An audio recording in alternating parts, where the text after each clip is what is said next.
来，掌声有请这一对，有请。男嘉宾陈先生，29岁，来自广东，是一名职员；女嘉宾李女士，27岁，同样来自广东，是一名职员。来，有请两位，有请。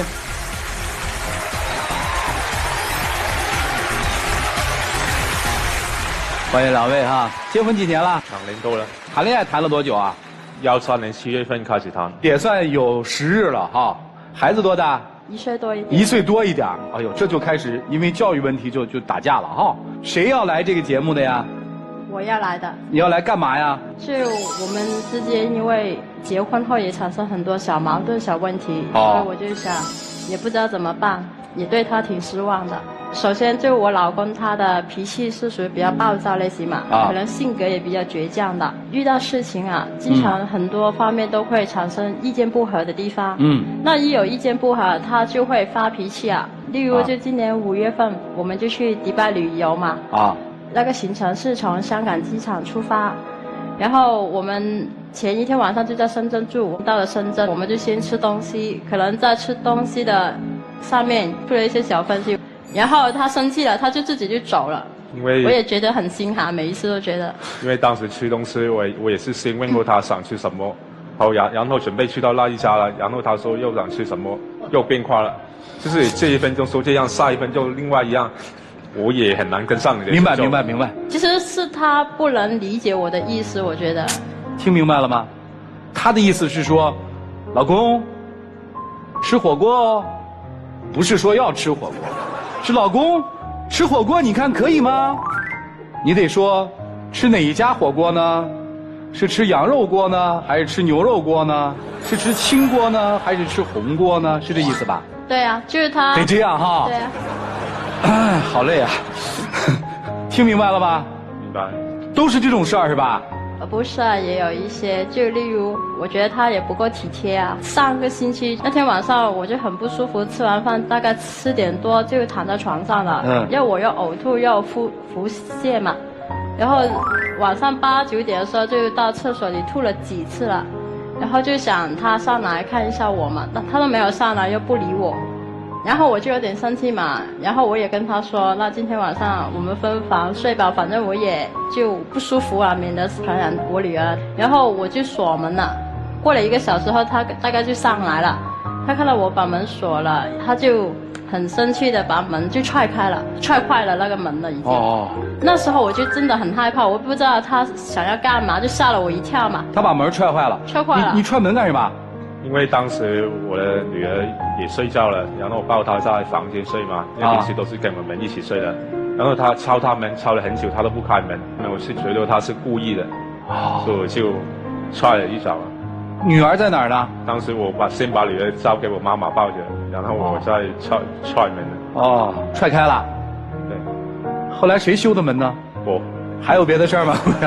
不体贴啊，这个帽子扣得好。有啊。除了不懂我还不体贴。他也不会照顾我。他不会照顾你啊。我觉得他也就不够浪漫了。不够浪漫。不会花点心思在我身上，我觉得就是。比如呢？就等于我是一个比较注重仪式感的人呐，那些生日啊或者纪念日什么的，就一般大家都会出去庆祝吃个饭什么的。我也前提跟他说了，我生日你要不要送我一个小礼物那种，但他就是简单的陪我吃了个饭，也没有送什么东西啊。但是之前就我们还没确定恋爱关系的时候，他知道我生日，他还送了我一束花那个礼物啊，我就感觉很伤心很失望了，被人冷漠了是吧？对啊，把我娶到手了，给你生了娃，你应该对我更好。结果你看我过生日是吧，连个花都没有，是这意思吧？对啊。因为可能是我个人性格问题啊，我也是比较朴实的，没有那么浪漫的。那你追人家的时候怎么送花呢？所以女孩子肯定要花点心思啊。她现在不是女的啦？现在已经结婚在一起那么多年了，所以现在就没把那么多精力放在他身上，现在主要精力都放在女儿身上，还有工作还有家庭呢。听明白了啊，说说女儿吧，你们俩有什么教育方式不一样吗？小片里不是说女儿教育方式都不一样，不是才1岁多一点点吗？比如说，例如最简单的吃法啦，她之前是用手抓来吃的，就我觉得挺难看的，其实用勺子吃比较好一点。你随她去了是吧？对啊，那么小的小孩，只要他吃饱了长身体了，我也是这么觉着的。不要饿着他就可以了。所以当时因为用勺子给我女儿吃，她不吃嘛，她喜欢自己用手吃，我就先让她用手吃，吃饱她。自己吃饭了？对啊。吃得好吗？他现在那就好了吗？勺子吃啊。啊？他也喜欢用勺子吃啊，现在。你随他去好喽。没有，我觉得还是要教育他，从小培养嘛。啊。因为主要是他的性格真的很暴躁的那种。我觉得他就是从小就养成这种习惯，他就控制不了。所以你觉得对女儿的教育上要对啊，好好的收敛她。对，因为我女儿也是很难教的那种人。跟她说过吗？说你这样脾气暴躁，我不喜欢，说过吗？每次都说，肯定。你为她改变了吗？你自己觉得？我个人感觉我已经改了很多，因为在她没认识她之前，我的容忍的底线就没这么低。比如说当时的底线这么高，现在可能就低了这么多了。但是他对你的改变，他满意吗？你告诉我。我感觉到他应该不满意，因为从一开始他就说过我很多次，然后我就慢慢改，慢慢改。但是你都知道，性格那些问题不是一时三刻就可以改啊。我们结婚到现在才2年，刚刚2年，未来日子还很长，我们还有几十年日子要过。我希望他能给我时间，给我机会，让我慢慢改过来。哎，你自己觉得说我性格哪一部分是需要改的？性格比较暴躁啊，比较冲动啊。暴躁和冲动，你自己有意识是吧？有。你怕他吗？平时不是很怕，他发脾气的时候就怕。我很好奇的问一句啊，就是你大概应该是知道他是这种脾气的人，对吧？那你针对他这个问题，你做过什么改变吗？因为我自己本来也不是一个脾气特别好的人，知道他是这种情形，很多时候我想发脾气的时候，我已经忍住自己了，我就怕会触发那个更加爆的地方。所以其实对你们俩来说都挺看重这段感情和这段婚姻的，对吧？男生也觉得自己在改变。是啊，但是男生觉得我是在放低我的底线，对不对？对。你不满意我，女生会觉得说，我知道你脾气暴，我脾气暴，我再容忍你啊，你为什么还不能改，对不对？然后才会发现，就出现了前面说的那些我们听起来好像无关痛痒的小事儿，但是在你们心里面可能都像一个坑一样，就记在那儿了，对吧？女生会觉得说，你看这么点小事你都不谦让我，不谦让我就算了，你还发那么大的脾气。男生会觉得说，我已经很容忍你了，对不对？对。你翻来倒去的这点破事儿，我容忍你，为什么还不接受我？是不是这样？是。但是2个人又觉得这个情感你们很在意，对。而女生就说，你看我的孩子不能像他父亲那样，所以要约束他，这就出现了小片里说的所谓的在管理孩子问题上的冲突，是不是有那种无力感，想好也不知道怎么好？这段情感应该怎么调整呢？听听老师们的意见吧，一起进入丘比特问卷。对于孩子拿手吃饭这件事情，从育儿的角度来说，是锻炼孩子精细动作一个必不可少的过程，因为他从5指抓握，到4指抓握，到3指抓握，到2指抓握，这是必须要经历的，所以你不要急于求成。我发现你所有的事情可能都有点急功近利、急于求成，就是你怕孩子会变成可能说像父亲这样脾气不好，所以你一定要在一定的时间之内把它框在一个框子里面。但往往有的时候越是这样，越会适得其反。我们刚才听到了很多的事情，一开始我想说的，你有点矫情和作，我要浪漫，我要男生猜我的心思，我要怎样，我要怎样。其实你就是为了让他多关注我，你也应该要有所改变。男生这边我就只说一句话，当你每次想要发脾气、情绪不稳定的时候，想想自己的女儿，你想想你的女儿如果以后交到一个你这样的男朋友，以后嫁给你这样的一个老公，你会不会想过去抽死那个男人？好，谢谢。好，谢谢张老师。我先跟男孩来说，谁都不可能始终控制自己的情绪，对不对？但是我能够渐渐的让自己控制情绪的能力增强，想别人的时候多一点，久而久之，其实你就会在想一件事情的时候，你的反射的时间你会拉长了，哎，你就会控制了。所以慢慢的，你多为对方想一点，你就会控制自己的情绪。同样，男孩有的时候性格啊爆发的过激点是因为你而起的。有些事情你不说出来，你觉得他会知道，但是他不知道。所以啊，你的性格是可以影响到他的，或者说你是可以触发他那个爆发点的。做好自己哦，调整好自己，你们的之间就不会有那么多矛盾存在。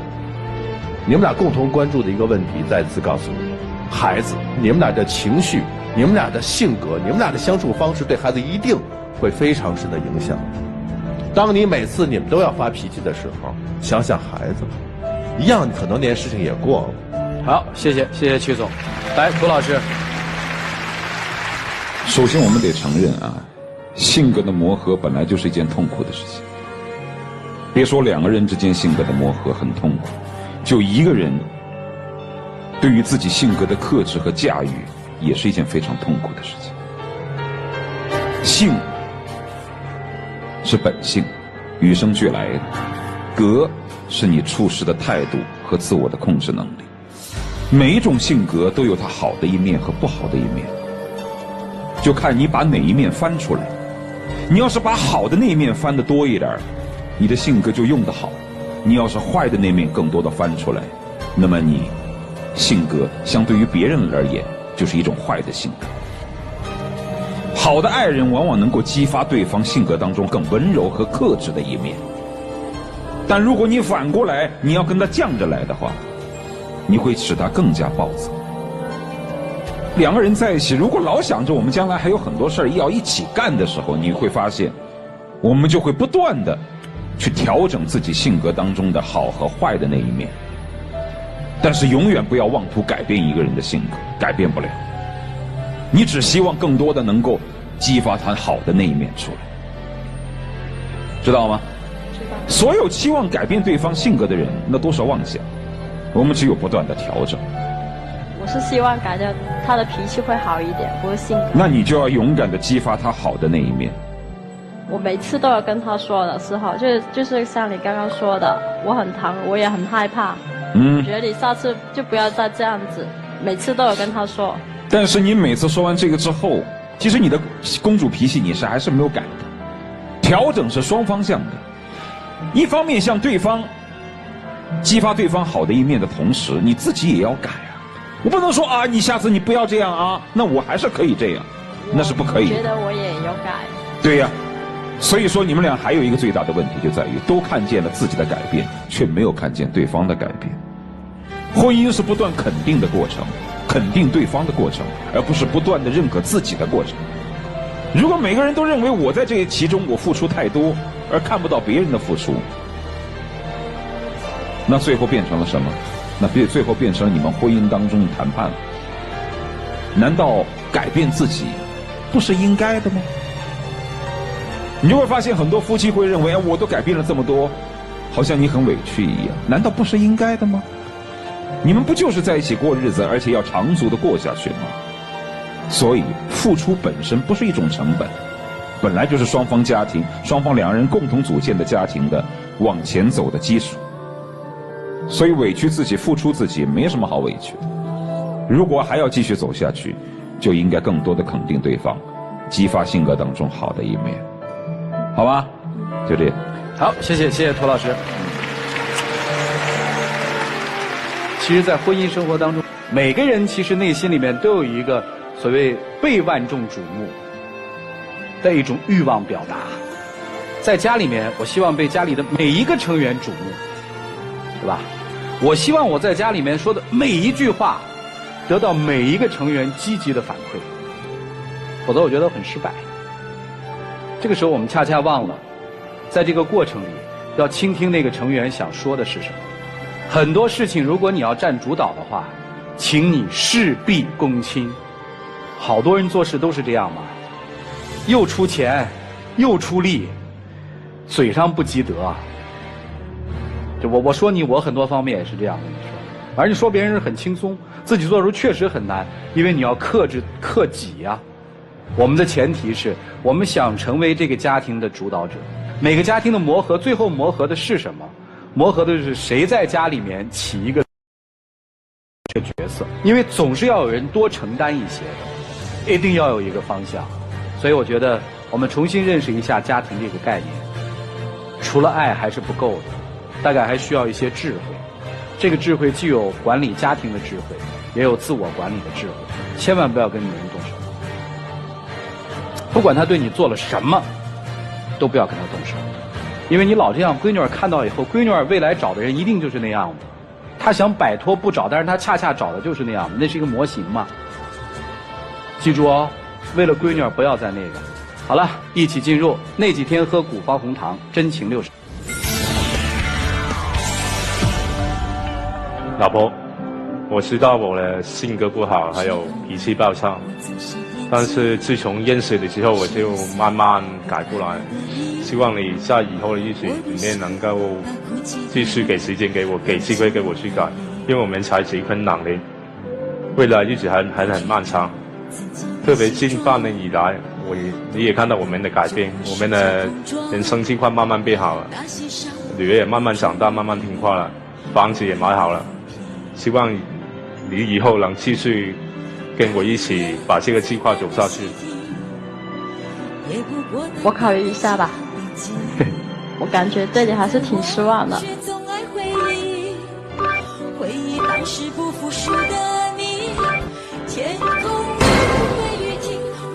来，请亮灯啊！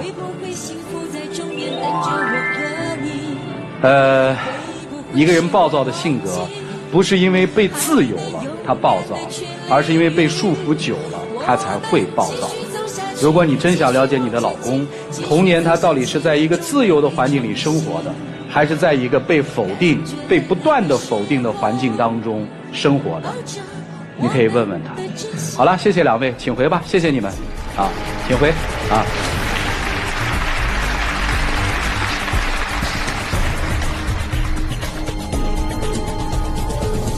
来，请关门。好了，我们来看看倔强的女生，或者叫撒娇的女生，怎么来面对那个她认为总也不长进的老公。请看。